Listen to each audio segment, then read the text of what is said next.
Virginia is essentially a free throw away from the national championship game.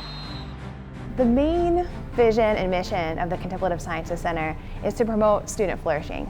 And we describe student flourishing as a student's greatest potential in their well-being physically, mentally, socially, in their professional lives, academic lives, and in their larger civic lives. So when they go out in the world, how do they show up?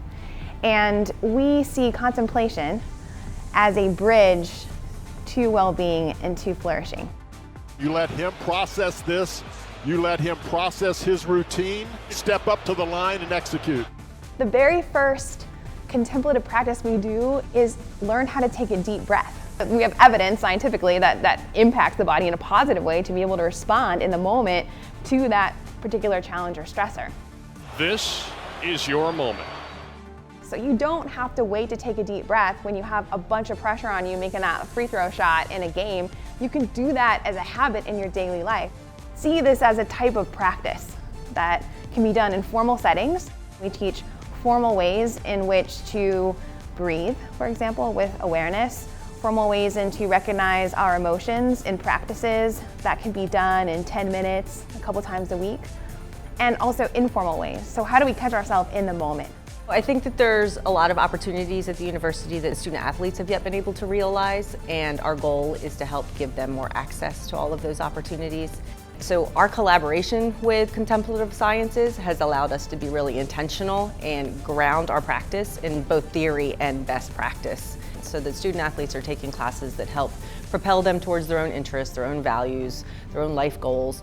We're integrating a lot more reflective experiences and opportunities so that students can really dig deep and figure out more about themselves.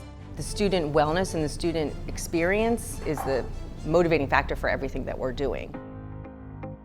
It really made me think. It made me put myself in situations and think about how I can use these terms that we're being taught: resilience, diversity.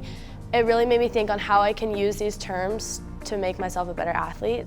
Mindfulness is very important because it is important to just be in the moment. You not think about your mistakes you made a few minutes ago, not think about what mistakes you could make in the future. Really focus on your skill, your technique. Your mental game is almost, if not more important than your physical game.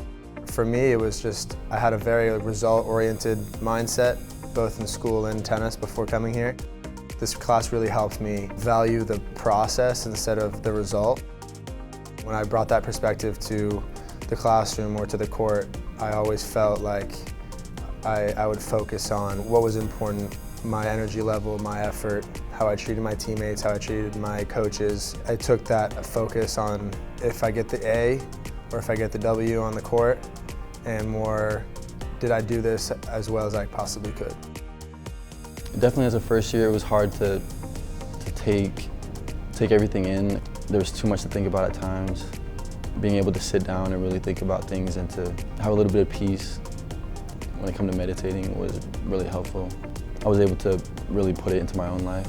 There's a lot of different aspects to the class that I felt could help the team out. The more we bond as a team, the better we play. For my project, I really wanted to just show everybody that we all come from the same experiences as football players and student athletes, and we all go through the same struggles. And so I really wanted everybody to see that we're not all different. Having everybody read my blog and the different things that I wrote kind of helped the team to understand each other from the perspective of those that I interviewed. I definitely saw a difference between communication and having fun and getting to know each other. Definitely on the football field, but even off the football field. When I leave Virginia, I want to make it a better place than what it was before. And not only that, but to leave my mark so that I won't be forgotten at this place. To make that impact, it has to be more than football. This course helped me make my first step to finding out what I can do to make that step, make that impact.